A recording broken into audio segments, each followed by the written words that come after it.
आज सभी का स्वागत है। और पिछले 3 दिनों में 4 दिनों में जिस तरीके से लोगों की जुबान पर एक आम चर्चा है, अगर देखा जाए तो कोई ना कोई ऐसा सिफुगा, ऐसा कोई बयान, ऐसी कोई चीज जनता के बीच में छोड़ दी जाती है कि जो मुख्य मुद्दे हैं उन मुद्दों से ध्यान आसानी से भटकाया जा सकता है।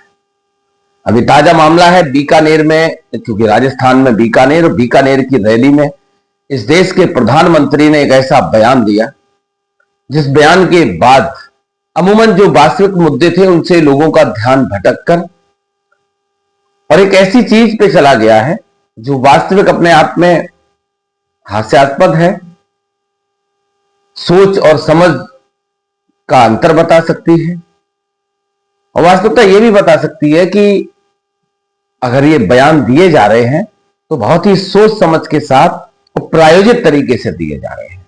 ये आप मेरे हाथ में देख रहे हैं, ये वो सिंदूर की डिब्बी है। इसको सिंदूर कहा जाता है जो महिलाएं अपने मांग में सजाती हैं और 16 श्रृंगार में एक सिंदूर का सबसे महत्वपूर्ण योगदान है। अगर महिला की मांग में ये सिंदूर है तो इस बात की गवाही है कि वो उसका पति अभी इस दुनिया और देश में भी जिंदा है।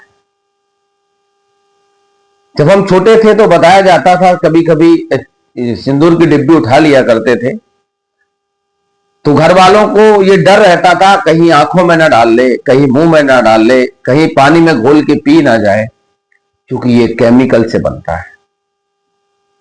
और ये सिंदूर अगर अभी आंख में अपनी डाल लो, माथे पे आपको दिख रहा होगा, कभी चंदन लगा लेता हूं, कभी सिंदूर भी लगा लेता हूं, लेकिन अगर इसको मैं आंखों में डाल लूं तो मैं गारंटी के साथ कह सकता हूं कि मेरी आंखें खराब हो सकती हैं। अगर मैं इसको गिलास में घोल के पी जाऊं तो मैं गारंटी के साथ कह सकता हूं कि मेरे साथ कुछ भी हो सकता है।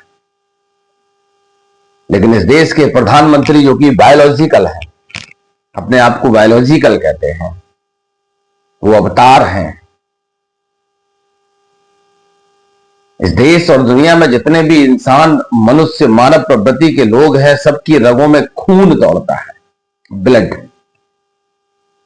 लेकिन हमें एक ऐसे महामानव मिले हैं जिन महामानव की रगों में ये सिंदूर दौड़ता है और ये सिंदूर भी गर्म से होकर दौड़ता है। जबकि अगर कहा जाए सिंदूर और चंदन को अगर माथे पे लगाते हैं तो वो ठंडा होने के लिए लगाया जाता है, लेकिन महामानव की रगों में ये सिंदूर गर्म होकर दौड़ता है।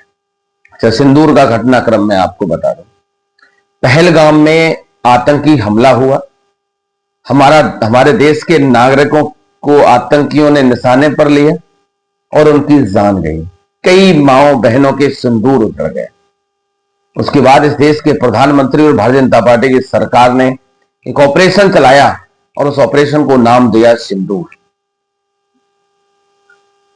सिंदूर नाम देने के बाद जिस तरीके से हमारी सेना ने पाकिस्तान पे हमला किया, हमारे देश की सेना के शौर्य को सलाम।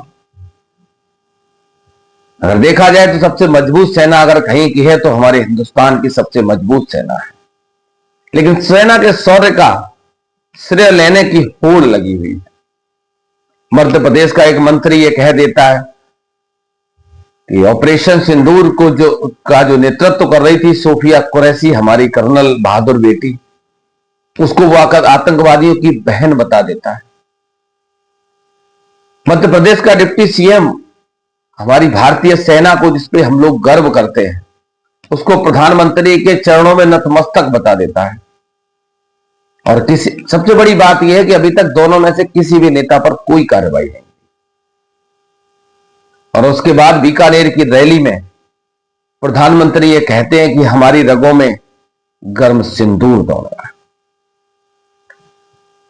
अभी हाल ही में राजस्थान के चुनाव हुए, उसके बाद फिर लोकसभा के चुनाव हुए। आप अंदाज लगाइए, जहां अभी 3 साल बाद विधानसभा का चुनाव है, वहां अभी सिंदूर रगों में दौड़ने लगा है। और जहां 4 महीने बाद चुनाव होने वाला बिहार में, तो सिंदूर कहां कहां दौड़ेगा और कहां कहां दौड़ाया जाएगा, इसकी आप कल्पना नहीं कर सकते।